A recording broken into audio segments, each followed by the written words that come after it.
ડ્રગ્સની હેરાફેરી માટે અપનાવ્યો ગજબનો કિમિયો, આમ છતાં પોલીસે પકડી પાડ્યા આરોપીઓને। આપણે કહી દઈએ કે ગુજરાત રાજસ્થાન ચેકપોસ્ટ પરથી 146 ગ્રામ માદક પદાર્થ મેથાએમ્ફેટાઇન ડ્રગ્સ સાથે મહેસાણાનું દંપતી પકડી પડાયું છે। પોલીસથી બચવા અને રોફ જમાવવા ગાડી પર ભગવા પાર્ટી કેસરી પ્રકોષ્ઠ ગુજરાત પ્રદેશ અધ્યક્ષ લખેલું બોર્ડ પણ આરોપીએ લગાવ્યું હતું।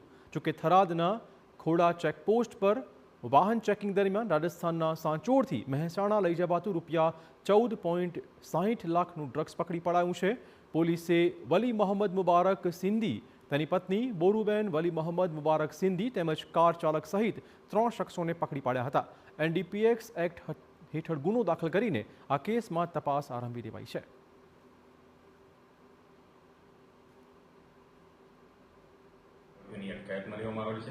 સદરહુ બંને આરોપી છે વલી મોહમ્મદ મુબારક સિંધી, જેઓ લશ્કરી કુવા રાજપુરના છે।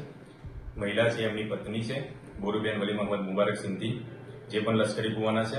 અને ડ્રાઈવર છે સંતોષસિંહ ચરણસિંહ ખીચી, જે પંચકિન નીલ ગોંડલ રાજકોટના છે।